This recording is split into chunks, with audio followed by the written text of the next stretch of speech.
Assalamualaikum warahmatullahi wabarakatuh. Bertemu kembali di channel Math Education Official. Apa kabar kalian? Sehat-sehat selalu kan? Dan tetap semangat belajar matematikanya.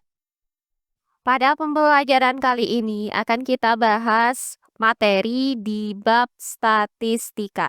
Adapun subbab pertama yang akan kita pelajari kali ini adalah penyajian data dalam bentuk diagram. Nah, di mana submateri yang kita bahas pada subbab ini adalah penyajian data dalam bentuk tabel. Baiklah, langsung saja kita simak materinya.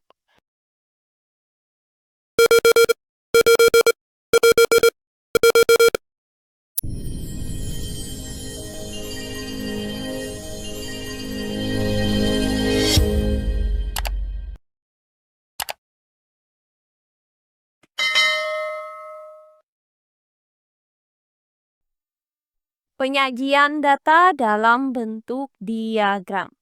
Materi yang akan kita bahas kali ini adalah materi yang ketiga, yaitu penyajian data dalam bentuk tabel distribusi frekuensi relatif. Nah, tabel distribusi frekuensi relatif adalah sebuah tabel yang berisi nilai-nilai data.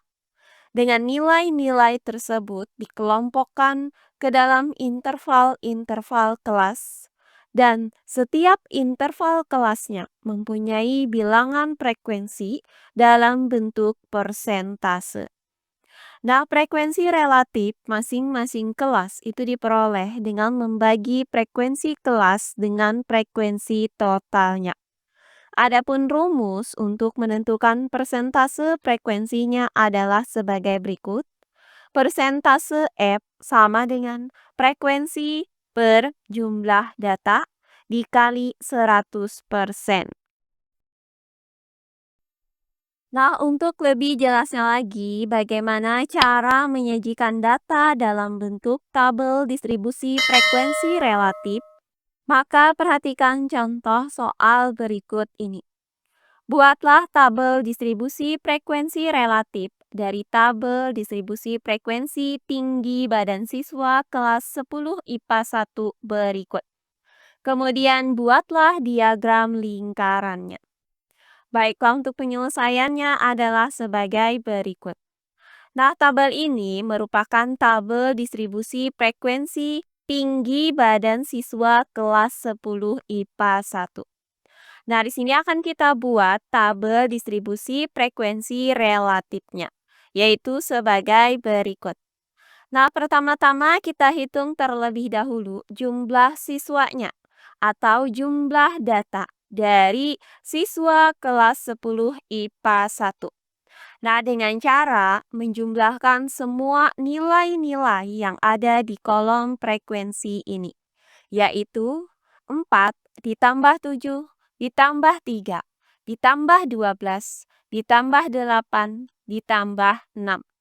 Nah, hasilnya adalah 40 orang siswa. Nah, langkah selanjutnya kita hitung frekuensi relatif dari masing-masing interval kelasnya dengan menggunakan rumus. Persentase F sama dengan frekuensi per jumlah data dikali 100%. Nah, untuk interval kelas ke-1, yaitu 136 sampai dengan 140. Nah, di mana frekuensinya di sini adalah 4 dan jumlah datanya adalah 40. Maka frekuensi relatifnya adalah 4 per 40 dikali 100%. Nah, 4 dikali dengan 100% itu hasilnya adalah 400%. Kemudian dibagi dengan 40, hasilnya sama dengan 10%. Berikutnya untuk interval kelas kedua, yaitu 141 sampai dengan 145. Nah, di mana frekuensinya adalah 7 dan jumlah datanya adalah 40. Maka frekuensi relatifnya adalah 7 per 40 dikali 100%.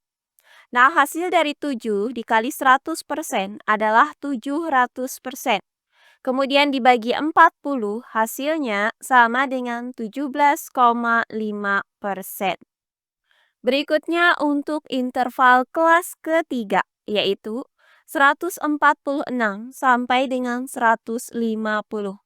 Nah, di mana frekuensinya adalah 3 dan jumlah datanya adalah 40. Maka frekuensi relatifnya adalah 3/40 dikali 100%. Nah, hasil dari 3 dikali 100% adalah 300%. Kemudian dibagi dengan 40, hasilnya sama dengan 7,5%. Berikutnya untuk interval kelas keempat, yaitu 151 sampai dengan 155, di mana frekuensinya adalah 12 dan jumlah datanya adalah 40. Maka frekuensi relatifnya adalah 12/40 dikali 100%. Nah, hasil dari 12 dikali 100% adalah 1200%. Kemudian dibagi 40, hasilnya sama dengan 30%. Nah, berikutnya untuk interval kelas kelima, yaitu 156 sampai dengan 160, di mana frekuensinya adalah 8 dan jumlah datanya adalah 40. Maka frekuensi relatifnya adalah 8/40 dikali 100%. Nah, hasil dari 8 dikali 100% adalah 800%. Kemudian dibagi 40, hasilnya sama dengan 20%. Nah, terakhir untuk interval kelas ke-6, yaitu 161 sampai dengan 165, di mana frekuensinya di sini adalah 6 dan jumlah datanya adalah 40. Maka frekuensi relatifnya adalah 6/40 dikali 100%. Nah, hasil dari 6 dikali 100% adalah 600%. Kemudian dibagi 40, hasilnya sama dengan 15%. Nah, maka jumlah dari frekuensi relatifnya di sini adalah 10% ditambah 17,5% ditambah 7,5% ditambah 30% ditambah 20% ditambah 15%, hasilnya sama dengan 100%.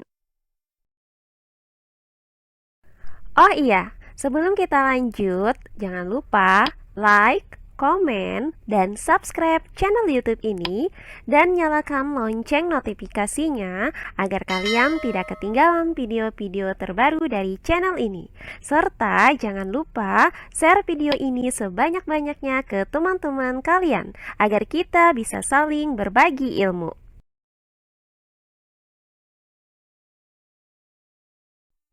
Jadi, tabel distribusi frekuensi relatif dari data tinggi Badan Siswa kelas 10 IPA 1 adalah sebagai berikut.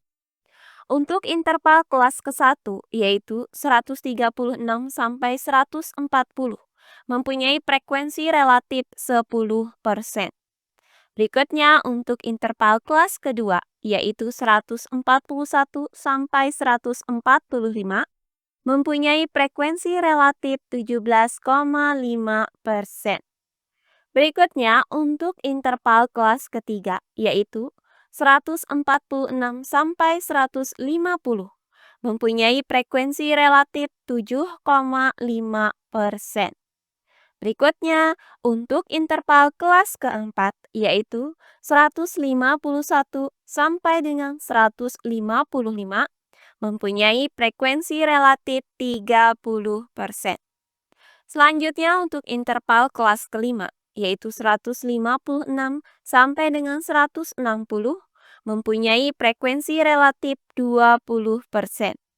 Terakhir untuk interval kelas keenam, yaitu 161 sampai dengan 165, mempunyai frekuensi relatif 15%.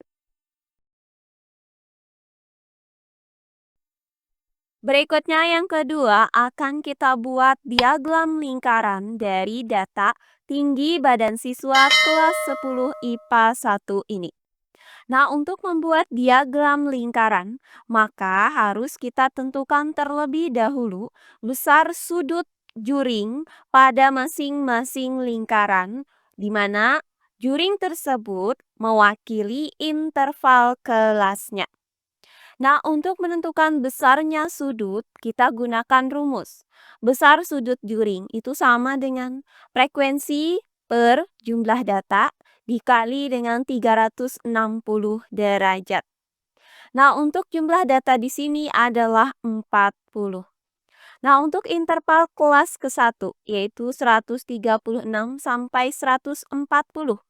Besar sudut juringnya adalah 4/40 dikali 360 derajat. Nah, 360 derajat ini bisa kita bagi dengan 40. Hasilnya adalah 9 derajat. Maka 4 dikali 9 derajat itu hasilnya sama dengan 36 derajat. Berikutnya untuk interval kelas kedua, yaitu 141 sampai dengan 145. Maka besar sudut juringnya adalah 7/40 dikali 360 derajat.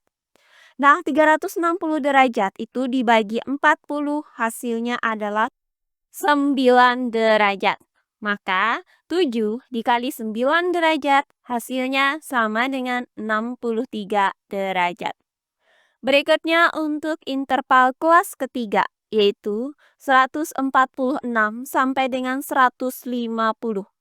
Maka besar sudut juringnya adalah 3/40 dikali 360 derajat.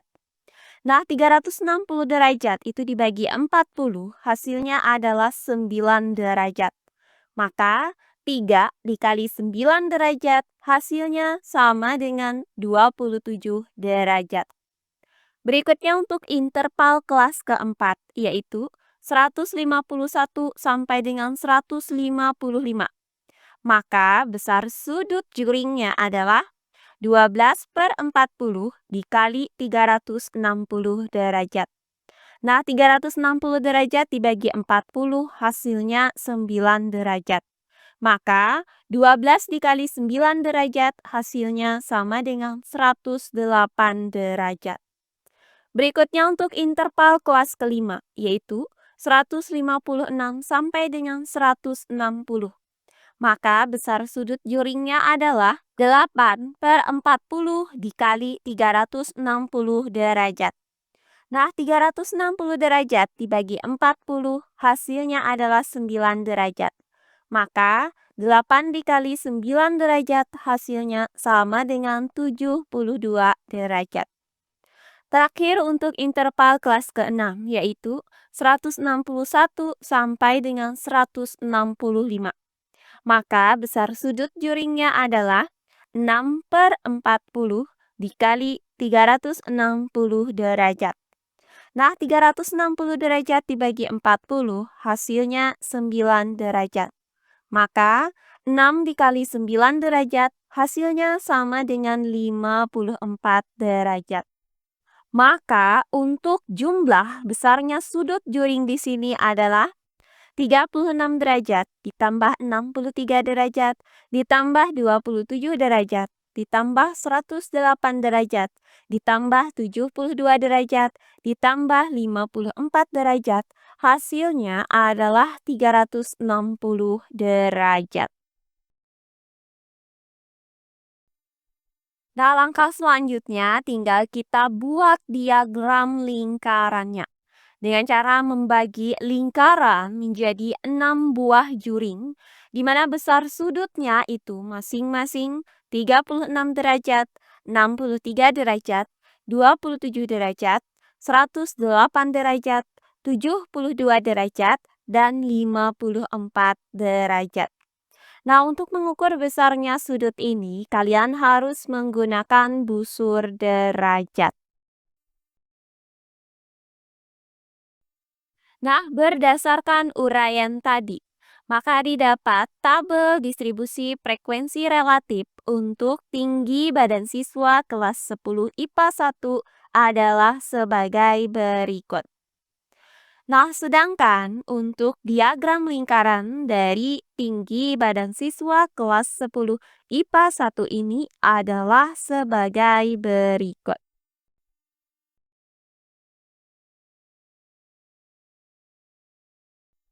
Nah, demikian pembelajaran kita kali ini di subbab yang pertama, yaitu penyajian data dalam bentuk diagram.